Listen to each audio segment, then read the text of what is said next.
1692년 영국 런던. 한 남자가 학회 발표를 앞두고 있었습니다. 남자의 이름은 에드먼드 헨리. 영국의 대표적인 천문학자이자 지리학자였으며 헨리의 성을 발견한 것으로 잘 알려진 영국의 대표적인 천문학자였습니다. 그 유명한 에드먼드가 대중들에게 놀라운 발표를 시작하였습니다. 여러분, 놀랍게도 지구 안에는 또 다른 지구가 있었습니다. 그의 발표는 지구가 겹겹이 된 껍질 구조 속에 거대한 빈 공간이 존재한다는 이론, 즉 지구 공동설을 발표하게 됩니다. 에드먼드는 지구 내부에 태양처럼 빛나는 에너지체가 존재하며 그곳에는 생명도 살아갈 수 있다고 믿었습니다. 지구 안에는 여러 개의 둥근 공처럼 생긴 층이 겹겹이 있다고 했으며 그 층들 사이에는 공기가 있어서 안에 누군가 살고 있다고 말했습니다. 하지만 그의 주장은 곧 조롱의 대상이 됩니다. 드디어 에드먼드 헨리 경이 노망이 나셨나봐! 그렇게 지구 공동설은 다른 학자들의 조롱만 받는 채 묻히는 듯하였습니다. 하지만 1875년 티베트 사원, 러시아 출신의 철학자 헬레나 블라바츠키가 지구 공동설에 관한 주장을 합니다. 그녀는 러시아 출신의 신비주의자로 진지학이라는 새로운 철학 체계를 창시했습니다. 지상의 삶은 고통뿐입니다. 진실은 땅속 깊은 곳에 숨겨져 있어요.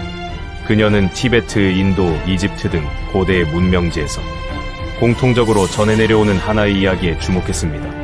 그 이야기는 지하에 존재하는 고대 문명의 흔적, 지구 안에 숨겨진 전설의 도시 샴발라가 존재한다고 주장하였습니다. 하지만 과학자들은 사이비로 치고 있고 근거가 부족하다고 하였습니다. 결국 그녀의 주장도 과학자들의 공감을 얻지 못하고 묻히는 듯하였습니다. 그러나 1947년 북극 상공. 제2차 세계대전 이후 미국 해군은 대규모 북극 탐사를 준비합니다. 선두의 선임물은 리처드 이벌린 버드제도, 북극과 남극을 모두 탐사한 전설적인 탐험가였습니다. 그는 북극 상공을 비행 중 믿을 수 없는 광경을 목격하게 됩니다. 아니, 저게 대체 뭐지? 리처드 이벌린 제독이 목격한 것은 차가운 북극에 어울리지 않게 숲과 잔잔한 호수, 생기 넘치는 동물들이었습니다. 저건 지구가 아니야. 전혀 다른 세계야.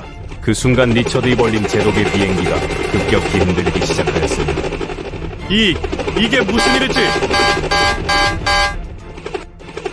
이대로 가다가 추락할 것 같아.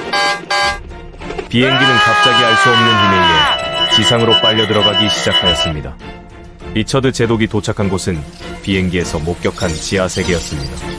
그는 이 놀라운 지하세계를 둘러보게 됩니다. 나는 북극점 너머에서 초록빛 땅과 생명체가 존재하는 이상한 세계를 목격했다. 그는 이 지하세계를 목격한 뒤 비공식 비행일지에 그 내용을 자세히 남겼습니다. 하지만 이 일지는 공식 보고서에 포함되지 않았고 그의 상관들에 의해 철저히 묵살된 것으로 알려져 있습니다. 그는 그 언론과의 모든 접촉에서 이 사건에 대해 단 한마디도 하지 않았습니다. 리처드 제독 이후 북극에서는 계속해서 정체불명의 현상들이 보고됩니다.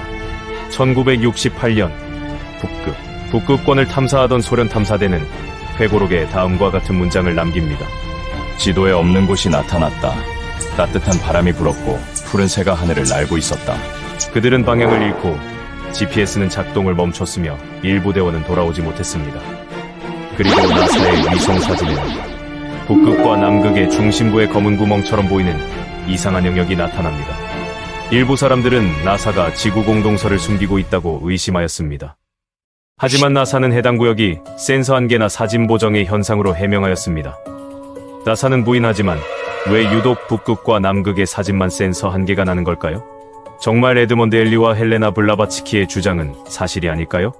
현대과학은 이 모든 의심의 눈초리에 대해 분명한 반박을 내놓고 있습니다. 지구 내부가 비어있다면 지진파 분석에서 이미 드러났어야 합니다.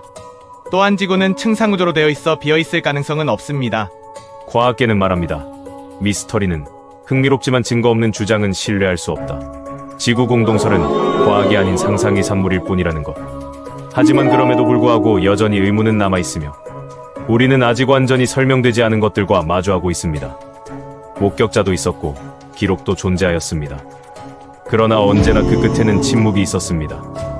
지구의 중심 어딘가 우리가 발을 내딛지 못한 그 깊은 곳에는 아직도 밝혀지지 않은 무언가가 있을지도 모릅니다. 과연 우리는 지구의 모든 진실을 알고 있는 걸까요?